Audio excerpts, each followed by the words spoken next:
ठीक है। तो देखो बेटा हम क्या पढ़ने वाले हैं आपके क्लास 10th में केमिस्ट्री में चैप्टर 2 है, इसका नाम क्या है, एसिड बेस एंड सॉल्ट। उसमें हम क्या पढ़ने वाले, लास्ट में दी हुई सॉल्ट की प्रिपरेशन जो कि बहुत ज्यादा क्या है इम्पोर्टेंट।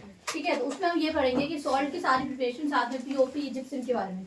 तो सबसे पहले आपको क्या पता होना चाहिए, उसका फॉर्मूला पता होना चाहिए, और दूसरी क्या पता होना चाहिए, उसके यूज पता होना चाहिए। ठीक है, तो सबसे पहले हम सबकी प्रिपरेशन करेंगे, क्या करेंगे, सबकी प्रिपरेशन। ठीक है, उसके बाद क्या करेंगे, उनके यूजेस कर लेंगे। ठीक है, तो प्रिपरेशन यूजेस चलो आप 2-3 लाइन वो याद कर लोगे। तो मेरा मेन फोकस क्या कराने में रहेगा, प्रिपरेशन कराने पे। तो सबसे पहला है हमारा कास्टिक सोडा। क्या है बेटा, सबसे पहला कास्टिक सोडा। अगर कास्टिक सोडा की प्रिपरेशन की बात करूँ तो क्या है, अगर फॉर्मूले की बात करूँ तो क्या है उसका फॉर्मूला, इसको हम क्या बोल देते हैं, सोडियम हाइड्रोक्साइड। कोई दिक्कत है इसमें किसी को भी? ठीक है, थोड़ा आगे आगे हो जाओ भाई, उसको बैठने की जगह। ठीक है, अब इधर देखो, तो जो भी तुम्हारा कास्टिक सोडा है जिसे हम क्या बोल देते हैं, सोडियम हाइड्रोक्साइड बोल देते हैं, उस तो उसकी फॉर्म सबसे पहले समझो ये बनता कैसे। हमें ये बनाना, ध्यान में रखो हमें बनाना क्या है। ठीक है, हमको ना ये बनाना है। तो सबसे पहले हम लेंगे ब्राइन। क्या लेंगे सबसे पहले, ब्राइन। ऐसे मान लो मैंने कंटेनर में पानी ले लिया। क्या ले लिया कंटेनर में, पानी। और अगर मैं उसके अंदर NaCl मिला दूं, what is NaCl, sodium chloride. क्या है बेटा वो, सोडियम क्लोराइड। इसको हम कॉमन सॉल्ट बोल देते हैं। क्या बोल देते हैं, कॉमन सॉल्ट। है ना, घरों में जो नमक आता है इसको कॉमन सॉल्ट को हम क्या नाम दे देते हैं, NaCl बोल देते हैं। किसी को कोई दिक्कत है इसमें? ठीक है, अब इधर सुनो मेरी बात। तो हमने क्या करा बेटा, ये जो आपका NaCl इन वाटर, इसका बेसिकली मतलब क्या होता है कि जो भी तुम्हारा NaCl है उसको हमने क्या कर दिया, वाटर के अंदर डाल दिया। मतलब ये एक्वस फॉर्म में हो गया। कैसी फॉर्म में हो गया, एक्वस। तो जो भी तुम सोडियम क्लोराइड है उसे वाटर के अंदर डाल दोगे तो ये कैसे फॉर्म है, एक तरीके से एक्वस NaCl होगा। कैसा हो गया, एक्वस। अब इधर समझो मेरी बात। तो इसको मैंने क्या नाम दे दिया बेटा, ब्राइन नाम दे दिया। ठीक है, अब इससे क्या करनी है, इलेक्ट्रिसिटी पास करनी है। क्या करनी है इससे, इलेक्ट्रिसिटी। और जैसे ही बेटा आप इलेक्ट्रिसिटी पास करोगे आपको कास्टिक सोडा बन जाएगा। तो डेफिनेशन लिखना कितना आसान है, when electricity is pass through the, किसके थ्रू पास करते हैं इलेक्ट्रिसिटी को, ब्राइन के थ्रू। किसके थ्रू पास करते हैं, ब्राइन। अब हिंदी मीडियम वाले कैसे लिखेंगे, जब भी हम विद्युत धारा का परिवहन करते हैं, अरे हिंदी में थोड़ी गड़बड़ जाती है, किसके थ्रू करते हैं, NaCl और पानी में, तो हिंदी में ब्राइन ही बोलेंगे। ठीक है, तो हमें क्या मिल जाता है, कास्टिक सोडा बना हुआ मिल जाता है। और साथ में आपको 2 चीजें और मिलती हैं।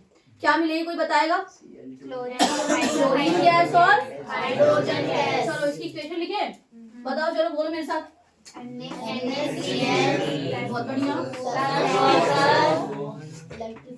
अच्छा देखो, मैं स्टेट नहीं लिख रही तो आप लिख लोगे ना, नहीं सॉलिड फॉर्म में होगा, ये लिक्विड फॉर्म में होगा। अब यहाँ नाम लिखूंगे तो पता ही ना आप लोगों को। क्या पास किया बेटा मैंने इससे, इलेक्ट्रिसिटी पास करी, और क्या बन गया बेटा मेरा, NaOH plus hydrogen gas plus chlorine gas. क्या बन गई, हाइड्रोजन गैस और क्लोरीन। अच्छा ठीक है, इलेक्ट्रिसिटी पास करी है, इसका मतलब आपने पूरा इलेक्ट्रोलिटिक सेटअप करा है। खैर इसका मतलब आपने एक कंटेनर लिया है, उसमें इलेक्ट्रोड कैथोड दोनों लगा रखे हैं। यही तो किया होगा ना भाई, बेसिकली आपने करा क्या होगा, ऐसे देखो।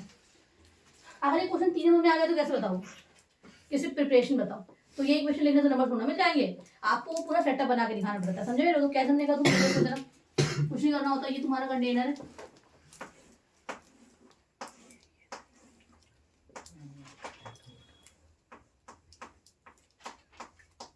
ये मतलब बैटरी बना लो एक तरीके से, प्लस माइनस कर लो, बस तुम बता रहे तरीका। ठीक है, और ये मेरा क्या है, इसमें क्या है मेरा, ये NaCl है। जैसे आप बैटरी को ऑन करोगे, जैसे बैटरी ऑन क्या होगा, Na अलग हो जाएगा प्लस Cl अलग हो जाएगा।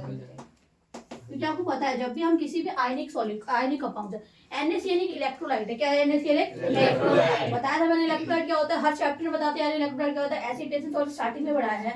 तो इलेक्ट्रोलाइट क्या होता है, ऐसा सॉल्यूशन, क्या चीज, ऐसा सॉल्यूशन जिससे अगर हम इलेक्ट्रिसिटी पास करें, जिससे अगर हम विद्युत धारा का परिवहन करें, तो वो क्या कर जाएगा, अपने अणुओं में टूट जाएगा। क्या करेगा, अपने आयंस में टूट जाएगा। किसी को कोई दिक्कत है इसमें? तो इलेक्ट्रोलाइट, अच्छा एक बात बताओ, अगर मैंने ग्लूकोज डाल दिया, क्या डाल दिया, ग्लूकोज, C6H12O6 का सॉल्यूशन ले लिया, तो क्या वो इलेक्ट्रोलाइट है? सोचो, क्योंकि वो नहीं हो सकता। पता है क्यों? क्योंकि ये आयंस में नहीं टूटेगा कंप्लीटली। तो ये वीक, मतलब एक तरीके से ये इलेक्ट्रोलाइट नहीं है। इलेक्ट्रोलाइट कौन होंगे, जो अपने आयंस में टूट जाते हैं। मैंने एसिटिक एसिड ले लिया, क्या ले लिया मैंने, एसिटिक एसिड। वो किसमें टूटेगा, CH3 प्लस और COO माइनस में टूटेगा, H में नहीं टूटेगा। ठीक है, CH3+ और CuO माइनस में। तो ये भी कहीं ना कहीं क्या है, इलेक्ट्रोलाइट है, लेकिन वीक इलेक्ट्रोलाइट है। क्यों? क्योंकि इसके आयंस कंप्लीटली नहीं, CH3 तो मिल गया, COO भी मिल गया, क्या तुम्हें H मिला? पर NaCl में मुझे Na भी मिल गया और इसी को बोलते हैं स्ट्रॉन्ग एसिड या स्ट्रॉन्ग जो भी इलेक्ट्रोलाइट है। स्ट्रॉन्ग इलेक्ट्रोलाइट किसे कहेंगे? जो कंप्लीटली आयनाइज हो जाते हैं। और वीक इलेक्ट्रोलाइट कौन है? जो कंप्लीटली आयनाइज होते हैं लेकिन कंप्लीटली आयनाइज मतलब पूरी तरह अपने आयंस में नहीं टूटते हैं। क्या ये सिंपल सी बात समझ में आई? मैं तो अभी बात बताओ, अगर कोई पॉजिटिव चार्ज वाला आयन है, अगर किसी आयन के मान लो कोई एटम है, इसके ऊपर पॉजिटिव चार्ज है, और ये भी कोई एटम है जिसके ऊपर क्या चार्ज है? नेगेटिव चार्ज है। कोई दिक्कत इसमें? ठीक है, इसको हम क्या बोलते हैं? कैटायन बोलते हैं। क्या बोलते हैं बेटा? और इसको हम क्या बोल देते हैं? एनायन बोल देते हैं। कोई दिक्कत? क्या मैं गलत बोल रही हूँ? नहीं ना। अब जो कैथोड होगा क्या होगा हमारा? कैथोड। बार बता चुकी हूँ, ट्रिक याद करने की। और जो तुम्हारा एनोड है, तो आपका कैथोड कैसे चार्ज होगा? कोई बताएगा? बताओ। पॉजिटिव कि नेगेटिव? कैसे बता? अगर कैटायन पॉजिटिव चार्ज है तो कैथोड उसका उल्टा चार्ज होगा। बस इतना याद रखो। तो आपको 10 चीज याद है कि बस कैटायन को याद रखो। किसको याद रखोगे? अगर कैटायन पॉजिटिव चार्ज है तो एनायन कैसा चार्ज होगा? अगर कैटायन पॉजिटिव है तो उसका इलेक्ट्रोड कैसा होगा? नेगेटिव। तो वो कैसा हो जाएगा बेटा? नेगेटिव। और ये अगर एनायन नेगेटिव है तो हमारा उसका इलेक्ट्रोड कैसा हो जाएगा बेटा? पॉजिटिव। मेरे पास समझ में रिलेट करूंगा, देखो कंफ्यूजन हो जाती है इसमें। तो आपको सिर्फ इसको याद रखना है, कैटायन को। किसको याद रखना है? क्या मेरी बात समझ में आई? किसी को कोई दिक्कत है? ठीक है, तो अगर ये पॉजिटिव है तो ये क्या हो जाएगा बेटा? नेगेटिव। और ये क्या हो जाएगा बेटा? पॉजिटिव। कोई दिक्कत? तो यहीं से हमने क्या कर ली है, हमारी कार्बनिक सोडा पेशेंट नहीं कर लिया। पर अभी भी एक पॉइंट मिस हो रहा है। मैंने आपको ये बताने के पीछे का पर्पस समझे? अब मुझे बताओ, आपको तो कलेक्ट करना है ना, Na अलग Cl अलग तो चलिए एक तरीके से। तो मुझे इतना बताओ बस कि जो Na है, क्या है जो Na है, वो कहाँ पर आकर इकट्ठा होगा? कहाँ पे होगा? और Cl कहाँ पे जमा हो जाएगा? क्या मेरी इतनी सी बात समझ में आ गई? तो बड़े आसानी से। तो मान लो अगर ये Na और Cl की बात हो रही है, तो ये तो तुम्हारे वो चार्जेस की बात हो गई। लेकिन अगर मैं H2 और Cl की बात करूं तो कोई बताएगा ये कहाँ इकट्ठा होने वाले हैं? अगर हाइड्रोजन गैस स्टडी हुई थी ना, तो अब उसके ऊपर तो नहीं बोलूंगी, लेकिन उसके अराउंड बनती है। जो हाइड्रोजन गैस जो है ना, उसके बबल्स वो उसके अराउंड बन रहे होते हैं, इलेक्ट्रोड और कैथोड के। तो अब मुझे इतना बताओ कि हाइड्रोजन गैस कहाँ बनेगा और क्लोराइड गैस कहाँ बन रहा होगा? मैंने बताया था, एक बार कराया भी था, किसको याद होगा? अभी भी तो पॉजिटिव और नेगेटिव चार्ज से रिलेट कर सकते हो। तो जो H वाला प्लस है तो कहाँ जाएगा तुम्हारा? ये बताओ मेरे को। और ये कहाँ जाएगा हमारा? क्योंकि तुम्हें पता है हमेशा जो इम्प्योरिटी होती है, क्या होती है हमेशा हमारी? वो कहाँ इकट्ठा होती है? हमेशा एनोड में। कहाँ इकट्ठा होती है? आपने पढ़ी होगी, mud is collected at the, या impurity is collected at the anode. तो हमेशा याद रखना, जो इम्प्योरिटी होती है वो हमेशा कहाँ इकट्ठी होती है? एनोड पे होती है। कहाँ पे होती है? और जो आपका प्योर मेटल है, क्या है आपका? प्योर मेटल, या जिसको भी हमें चाहिए कहाँ मिलता है? हमेशा हमें कैथोड पे मिलता है। कहाँ मिलता है? देखो ये एट आएगा, ये उसके पास होगा, ये भी उसके पास होगा, लेकिन ये नियर द कैथोड होगा। कहाँ होगा बेटा? ये ये बताया था मैंने। जो तुम्हें NaOH अगर मिल रहा है तो वो नियर द कैथोड डिपॉजिटेड मिल रहा है, मतलब उसके आसपास मिलेगा तुम्हें। समझ गए? और हाइड्रोजन गैस के बबल्स कहाँ बन रहे होंगे? तुम्हारे कैथोड के जस्ट पास में।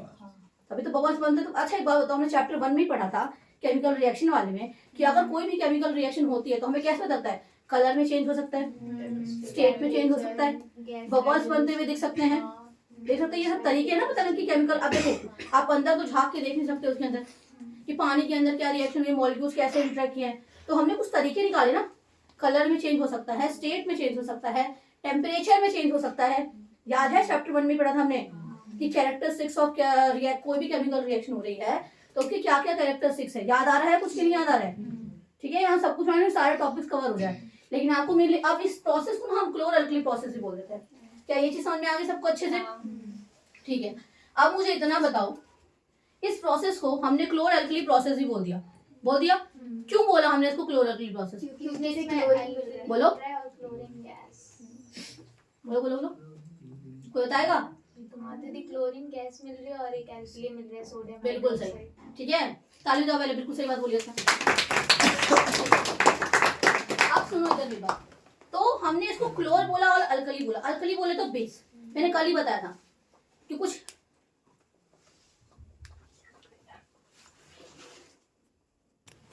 हम थे कहाँ पे? क्या बता रहे थे लोग इसमें? हाँ, क्लोरो अल्कली प्रोसेस क्यों बोलते हैं? कोमल एकदम सही जवाब दिया इसका। तो क्लोरो अल्कली प्रोसेस बेटा इसलिए बोलते हैं इसको क्योंकि इसमें आपको क्लोर मतलब क्या, क्लोरीन गैस मिल रही है, और अल्कली बोले तो आपको क्या मिल रही है? एक बेस मिल रहा है। मैंने बताया था अल्कली कौन से बेस, देखो सारे बेस तो पानी के अंदर डिजोल्व होते हैं क्या? नहीं होते। और कुछ बेस बेटा ऐसे होते हैं जो पानी के अंदर क्या हो जाते हैं? डिजोल्व हो जाते हैं, तो उसको हम क्या बोल देते हैं? अल्कली बोल देते हैं। क्या बोल देते हैं? अल्कली। कोई दिक्कत है इसमें किसी को? नहीं है। तो यही थोड़ा सा ये है इसकी। अच्छा, इसका यूज बताएगा कोई? इसमें यूज सबके अलग अलग है। क्लोरीन का इस्तेमाल हम डिसइंफेक्टेंट की तरह कर देते हैं पानी को प्यूरिफाई करने के लिए। और बताओ HCl बनाना है तो हम इसका इस्तेमाल कर लेंगे, क्लोरीन गैस का। हाइड्रोजन का भी सेम इस्तेमाल है, न्यूक्लियर रिएक्शंस में इसका इस्तेमाल करते हैं, HCl बनाने में इसका इस्तेमाल करते हैं। और बताओ बहुत सारी यूज है। देखोगे तो H से रिगार्डिंग तुम्हें और क्या चीज याद आ रही है बताओ? NaOH का यूज बता दो। चलो, कास्टिक सोडा, अरे यार 2-3 तो यूज ही तो बता रहे, बताओ NaOH का यूज बता दो। सोप और डिटर्जेंट में और पेपर बनाने के लिए इस्तेमाल कर सकते हैं, और टेक्सटाइल इंडस्ट्री में इस्तेमाल हो सकता है। वुड पल्प वाला विधि में ये क्या, लाइनिंग इंडस्ट्री। हाँ बिल्कुल सही, हो नहीं जाएगा। सोप इंडस्ट्री, सोप बनाने के लिए, डिटर्जेंट बनाने के लिए। आसान है, लिख नहीं दोगे इसके बाद? अच्छा चलो दूसरा बताओ क्या है इसके बाद? Washing soda. क्या है हमारा? Washing soda. आयुष फॉर्मूला क्या होता है वॉशिंग सोडा का? Sodium carbonate dot decahydrogen. क्या आयुष सही बोल रहा है? हैं? क्या बोला आयुष ने? Sodium carbonate डेकाहाइड्रोजन। आयुष ने सही बोला? आयुष कैसे लिखेंगे बोला जरा जोर से? NaCO3 CO3। Na के बाद CO3 लिख पड़ा है। Na2CO3 डॉट ये सही है? हाँ सही है? किसको लगता है गलत है? केदार गलत है? सही है? चलो केदार ने बोल दिया सही होगा। चलो जरा देखते हैं। तो बेटा ये फॉर्मूला है और हमको यही बनाना है। क्या करना है हमको? ठीक है। ब्राइन क्या होता है? NaCl in water, NaCl plus water. फिर से ब्राइन लेंगे, क्या करेंगे? फिर से अब अगर कुछ एक्स्ट्रा लेना है तो आपको लेना है अमोनिया और एक गैस लेंगे। कौन सी गैस लेंगे? समझो, कास्टिक सोडा में भी आपने ब्राइन लिया है और वॉशिंग सोडा में भी आपने ब्राइन लिया। क्या लिया है आपने? चलो बोलो मेरे साथ, ब्राइन ले लिया मैंने, NaCl प्लस, और मैंने बोला था बस एक चीज है, 2 चीजें एक्स्ट्रा लेने की, अमोनिया और कार्बन डाइऑक्साइड। बस आपको एक्स्ट्रा लेना है अमोनिया और कोई दिक्कत नहीं है क्या किसी को? ब्राइन ले लिया, अमोनिया ले लिया और क्या ले लिया? CO2 ले लिया। जब आप इसकी रिएक्शन कराओगे, चारों को मिलाओगे, तो सबसे पहले आपको सिर्फ ये मिलने वाला है। क्या मिलेगा? लेकिन ये ऐसे नहीं मिलेगा, आपको मिलेगा ये सोडियम हाइड्रोजन कार्बोनेट। क्या मिलेगा आपको? ये सोडियम हाइड्रोजन कार्बोनेट। फॉर्मूला कोई बताएगा? कुछ नाम है क्या इसका? सोडियम। ठीक है, और कुछ एक्स्ट्रा बात इसके बारे में? कुछ भी एक्स्ट्रा बात है इसके बारे में? कुछ और भी कहते हैं यार, कुछ याद? Slightly soluble in water. क्या? Slightly soluble in water.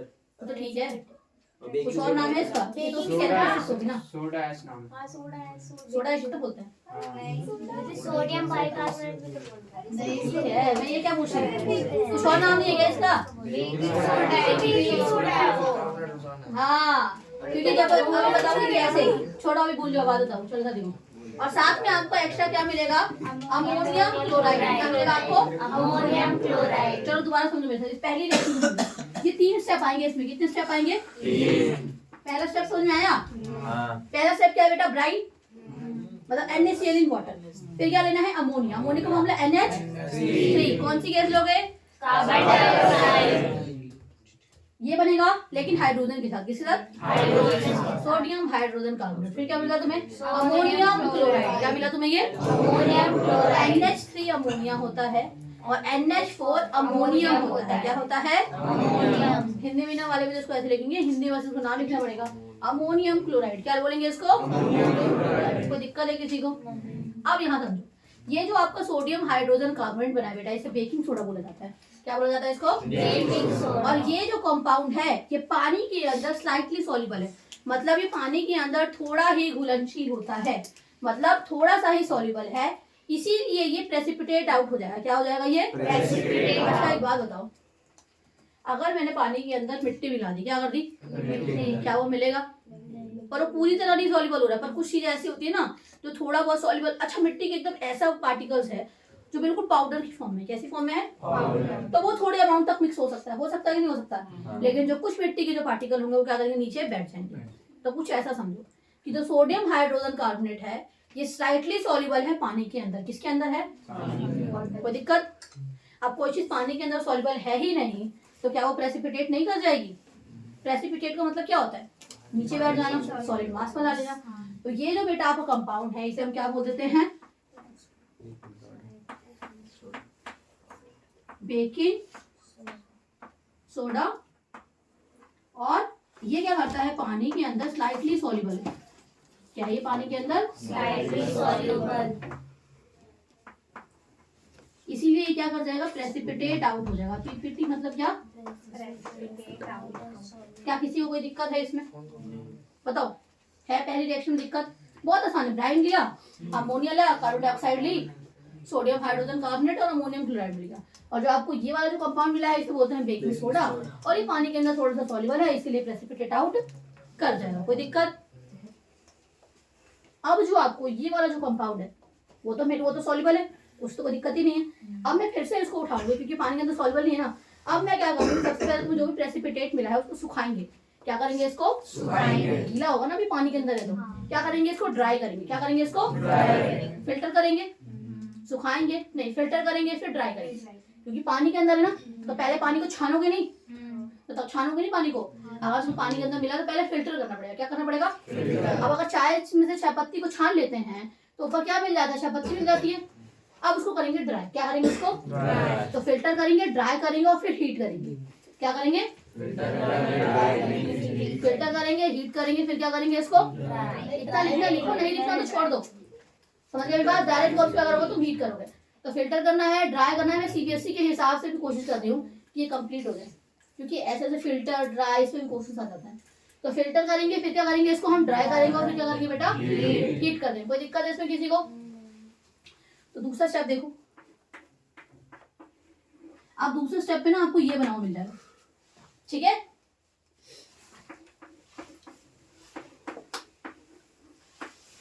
Sodium hydrogen carbonate, ठीक है? क्या कर दिया हमने इसको? भाई देखो, जो बच्चों को नहीं होता वो डायरेक्टली रिएक्शन लेकर आओ, पर जो बच्चे कर सकते हैं वो स्टेप के साथ इसके एक्सप्लेनेशन लिख कर आना।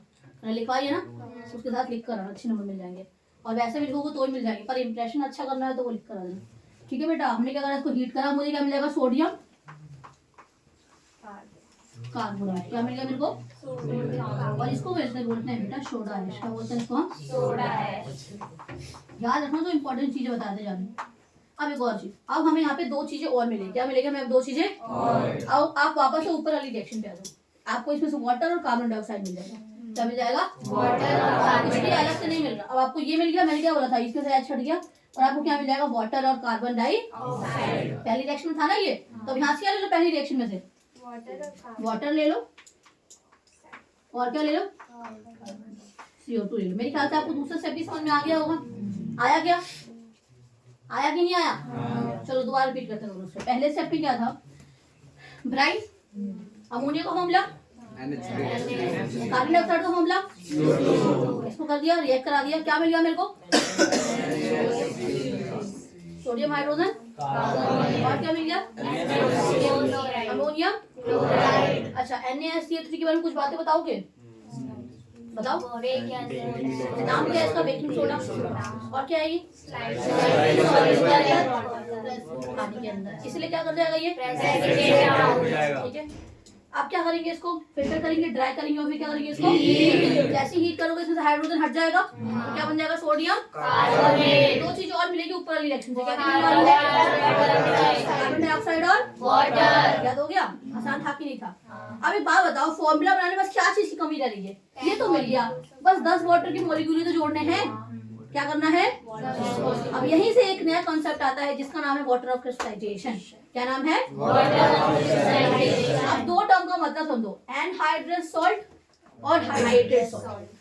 मैंने दो नाम बोले, क्या क्या बोले बेटा मैंने? अनहाइड्रेटेड सॉल्ट और हाइड्रेटेड सॉल्ट।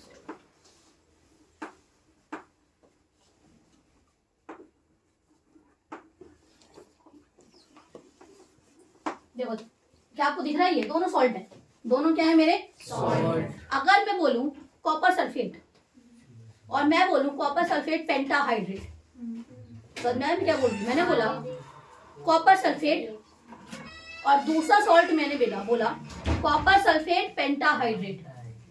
समझे दोनों डिफरेंस क्या है? बोलो बोलो जो कॉपर सल्फेट उसके अंदर वो जोर से जोर से।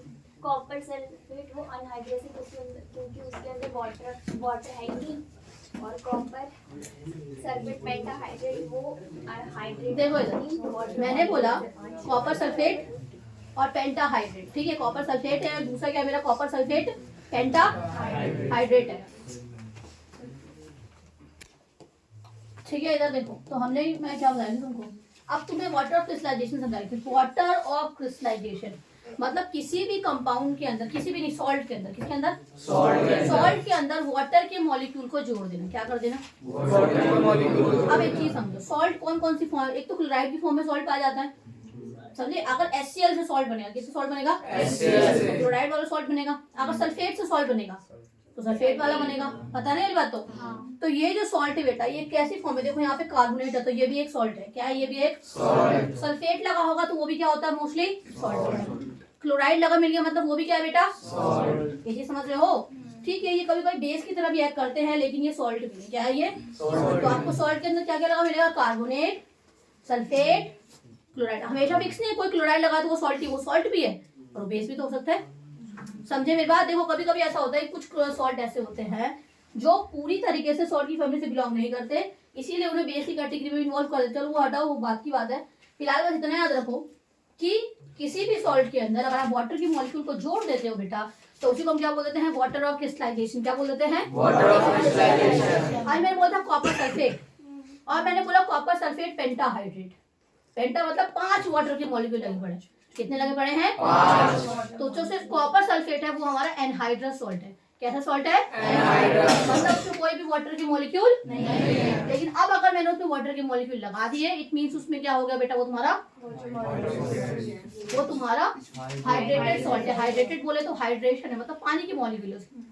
समझे मेरी बात? अब अगर एक क्वेश्चन तुमने देखा होगा, कॉपर सल्फेट के क्रिस्टल्स को हमने हीट करा, है ना? ये एक्टिविटी वाला क्वेश्चन है।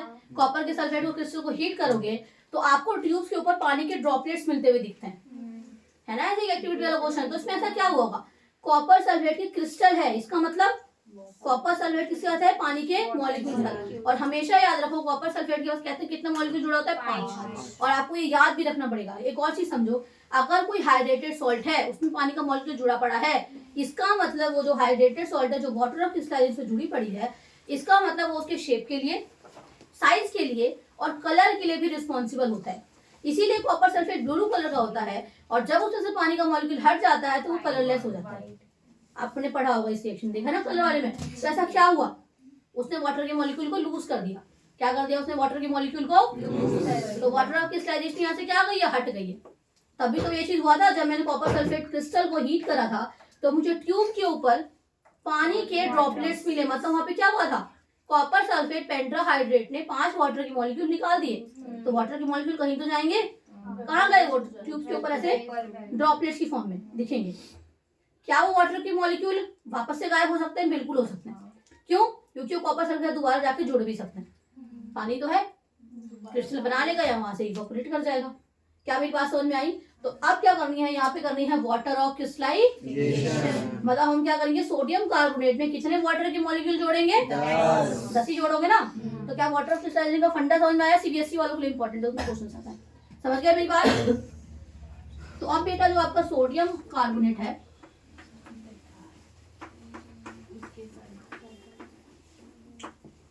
इसमें क्या करना है? 10 वाटर के मॉलिक्यूल जोड़ने। क्या करना है? इसकी water of undergo sodium carbonate undergo water of crystallisation.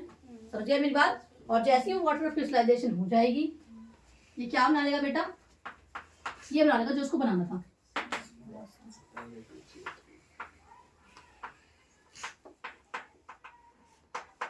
कोई दिक्कत है? बोलो बेटा, बन गया क्या? समझ में आया? कोई दुख दर्द पीड़ा कष्ट है तो बता दो मेरे को अभी। एक एक बच्चे को मेरे ख्याल समझ में आ गया। मैं बहुत धीरे धीरे बहुत आराम आराम से बहुत अच्छे से बता रही हूँ, और जब बताती हूँ ये ऐसे ही बताती हूँ। आए समझ में बात? ठीक है, अब यूज कर लेते हैं। कोई बताएगा इसका यूज क्या? सबसे पॉपुलर यूज क्या है इसका? वाटर की परमानेंट हार्डनेस को हटाना। क्या करना? वाटर की तो रिमूव करता है। क्या रिमूव करता है? ये परमानेंट हार्डनेस ऑफ वाटर। दूसरा काम क्या है बेटा? ये क्लीनिंग एजेंट की तरह इस्तेमाल होता है। किसके इस्तेमाल होता है ये? घरों में आपने देखा होगा क्लीनिंग एजेंट की तरह इस्तेमाल होता है। डोमेस्टिक पर्पस में जो घरों की साफ सफाई करनी होती है, हम किसका इस्तेमाल कर लेते हैं? इसका इस्तेमाल करते हैं। तो ये किसकी तरह एक्ट करता है? क्लीनिंग। और कोई काम है? इससे सोडियम के कंपाउंड्स बनाए जाते हैं। क्या किया जाता है? सोडियम के कंपाउंड, जैसे कि बोरेक्स। जैसे कि बोरेक्स। बस याद रखो कि इससे सोडियम के कंपाउंड बनते हैं, और वो क्या बनता है बेटा? बोरेक्स बनता है। क्या बनता है? ये सोप बनाने में इस्तेमाल होता है और पेपर बनाने में इस्तेमाल होता है। इतना काफी मेरे ख्याल से हो जाएगा इतना यूज। क्या क्या बोला मैंने? सोडियम के कंपाउंड बनते हैं जैसे कि बोरेक्स, क्लीनिंग एजेंट की तरह इस्तेमाल होता है, परमानेंट हार्डनेस को हटाता है, और सोप और पेपर बनाने में, सोप और पेपर वैसे बहुत सारे में आ गया, देखो ध्यान से। चलो बेटा ठीक है। अब अगला क्या है? Baking soda. तो अभी हमने क्या पढ़ लिया? वॉशिंग सोडा की प्रिपरेशन पढ़ लिया अच्छे से। ये सबको समझ में आ गया? वॉशिंग सोडा, हाँ वॉशिंग सोडा करा। अभी हमने दो प्रिपरेशन कर ली, कास्टिक सोडा और वॉशिंग सोडा। तीसरी प्रिपरेशन करें बेकिंग सोडा। बहुत आसान है। अगर आपको वॉशिंग सोडा आ गया तो आपको बेकिंग सोडा भी आ जाएगा। कैसे? क्योंकि जो पहली रिएक्शन है ना, यही बेकिंग सोडा की रिएक्शन। ठीक है, कर लोगे? तो बेकिंग सोडा में क्या करना है? बस ये पहली लाइन लिख देनी है। ब्राइन में आपने क्या मिला था? अमोनिया और कार्बन डाइऑक्साइड मिला था। तो क्या मिला था? सोडियम हाइड्रोजन कार्बोनेट और अमोनियम क्लोराइड मिला था। तो यही पहली रिएक्शन किसकी प्रिपरेशन बेटा? बेकिंग सोडा की। किसकी है ये? चलो बेकिंग सोडा का इस्तेमाल बता दूं। बहुत सुना होगा यार इस्तेमाल। बोलो बोलो। क्रिस्पी बनाने के लिए करते हैं क्या? हाँ, और केक को केक को सॉफ्ट बनाने के लिए, केक के लिए, ब्रेड के लिए करते हैं ना। केक और ब्रेड वाली इंडस्ट्री में इस्तेमाल क्यों? ताकि जो हमारा वो है वो कैसा फ्लफी हो, कैसा बने? फ्लफी। दूसरा क्या होता है? जो पकौड़ा बनते हैं घर में, पकौड़ा बनता है जो घर में, उसको क्या करते हैं? क्रिस्पी बनाने के लिए। क्या करने के लिए उसको? तो क्रिस्पीनेस ऐड करने के लिए किसका इस्तेमाल करते हैं? Baking soda. कोई दिक्कत? यही बता रहे हैं। अच्छा, कोई किसी को पता है ये जो फ्लफीनेस आ रही है, जो ऐसे ब्रेड एकदम सॉफ्ट सॉफ्ट से हो जा रहा है, उसके पीछे कारण क्या है? Carbon dioxide. क्या करती है इसमें? कार्बन डाइऑक्साइड गैस रिलीज कर रही होती है। क्या कर रही होती है? कार्बन डाइऑक्साइड निकल रही होती है, जो क्या करती है? उसमें से होल करके बाहर निकल जाती है। इसीलिए क्या करता है? थोड़ा सा फ्लफी का भी ब्रेड को देखो ध्यान से, हल्का हल्का छेद छेद सा होता है इसके अंदर। केक में भी होता है कि नहीं होता ऐसा? केक का जो ब्रेड वाला पार्ट होता है उसमें क्या होता है? हल्का हल्का होल होल नहीं होता उसमें, तो नहीं निकल जाती है गैस बाहर, तभी तो फ्लफी वाला भी बन गया। चलो फोर्थ प्रिपरेशन पे आता। फोर्थ क्या है बेटा? तुम्हारी ब्लीचिंग पाउडर। क्या है? Bleaching powder. तो ब्लीचिंग पाउडर का समझो, जब तुमने ड्राई स्लेक्ड लाइम से, कल ही मैंने पढ़ाया था, कुक लाइम क्या होता है? Calcium oxide. स्लेक्ड लाइम क्या होता है? Calcium oxide. फॉर्मूला आ सकता है लिखने को, तो यहाँ लिख लो ध्यान से।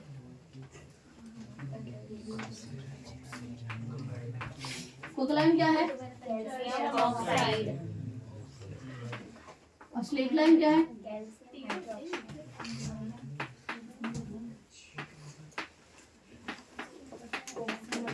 और बताओ, मार्बल किसे कहते हैं? ये लाइमस्टोन भी नाम था इसका, आगे नहीं था। चलो ब्लीचिंग पाउडर की प्रिपरेशन कौन बताएगा? ब्लीचिंग पाउडर में हम क्या करते हैं? ड्राई स्लेक्ड लाइम्स, मतलब कैल्शियम हाइड्रोक्साइड, इससे हम क्या करते हैं? क्लोरीन गैस को पास करते हैं। क्या करते हैं? क्लोरीन गैस को पास करते हैं। और जैसे ही आप क्लोरीन गैस को पास करोगे, आपका ब्लीचिंग पाउडर बन जाएगा। तो यहाँ लिखूं कौन प्रिपरेशन?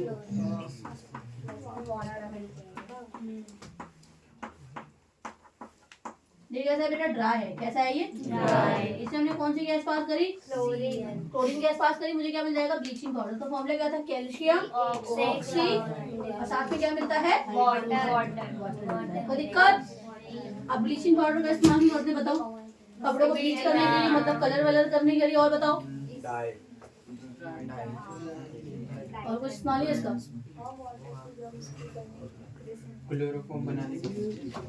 और डेंसिटी करने के लिए बिल्कुल सही। और वुलन देख के बता दो बना दो इसको ऑक्सीडाइजिंग तरह इस्तेमाल करते हैं। सबसे मेन पॉइंट ये और एक वाला पॉइंट है, ठीक है। अच्छा चलो ठीक है, ये कर लोगे ना, यूज से याद कर लेना।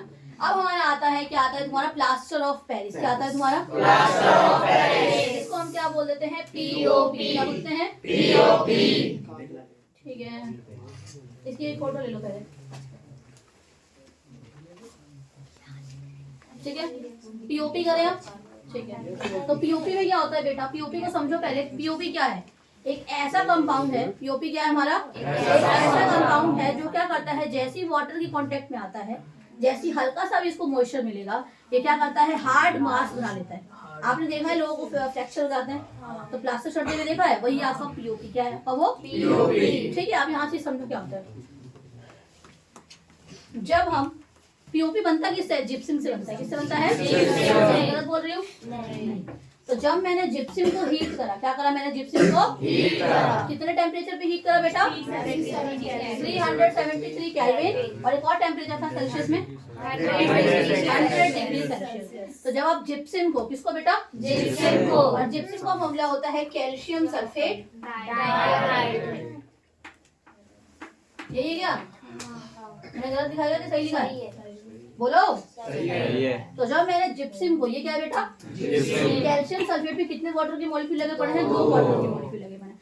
और जैसे ही बेटा मैं इसको हीट करूंगी, क्या करूंगी, जैसे मैं इसको कितने टेम्परेचर पे, 100 डिग्री सेल्सियस, या फिर 370 को एक ही दे दो, तो आपको क्या मिलेगा, आधा वाटर का मॉलिक्यूल कैल्शियम सल्फेट के साथ, मतलब कैल्शियम सल्फेट हेमीहाइड्रेट। अच्छा, 2 वाटर के मॉलिक्यूल में से आधा चला गया, तो कितना वाटर का मॉलिक्यूल बचा, 1.5 वाटर का मॉलिक्यूल आ जाएगा बाहर, निकल जाएगा। कोई दिक्कत है इसमें किसी को, तो 1.5 वाटर का मॉलिक्यूल अगर कॉपर कैल्शियम सल्फेट के साथ लगा पड़ा है, तो दैट इज योर पीओपी।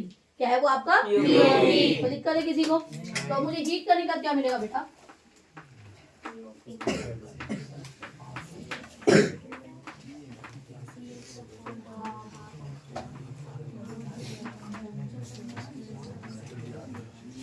और 1.5 वाटर का, जिसको हम 3/2 भी कह सकते हैं, है ना, नहीं कह सकते इसको 3/2 नहीं कह सकते इसको, मिक्स फ्रैक्शन है, इसको इंप्रोपर फ्रैक्शन में चेंज करो, छोटी क्लासेस वाला जो कांसेप्ट है, ठीक है, हो जाएगा। तो हो गया तुम्हारा ये पीओपी बन गया। अब जिप्सम कैसे बनाओगे पीओपी से, दोनों को जोड़ दो, दोनों को जब जोड़ दो क्या बन जाएगा वापस से, देखो जिप्सम क्या है, ये है, इसको तुमने हीट करा, इतने टेम्परेचर पे, दोनों में से कोई भी टेम्परेचर दे दो, तो आपको ये मिल गया, और इतने वाटर के मॉलिक्यूल मिल गए। और जब मैं वापस इन दोनों को जोड़ दूं तो मुझे क्या मिल जाएगा, जिप्सम नहीं मिल जाएगा। तो क्वेश्चन ये आ जाएगा कि what will happen when gypsum is heated. एक क्वेश्चन ऐसे आता है, या how POP is formed from the gypsum, या पीओपी कैसे बनता है जिप्सम से। तो आपको दोनों केस में आप पीओपी का इस्तेमाल बता दो भाई, बोन की सेटलिंग करने में, टॉय बनाने में, सिरेमिक्स बनाने में, है ना, और सेटलिंग ऑफ बोन में कर लोगे ना, कोई दिक्कत, खत्म हमारा सॉल्ट वाला टॉपिक। किसी को भी कोई दिक्कत है, चलो अब फटाफट मेरे साथ कोई रिवीजन करो एक बार, इसको रोक दो वीडियो।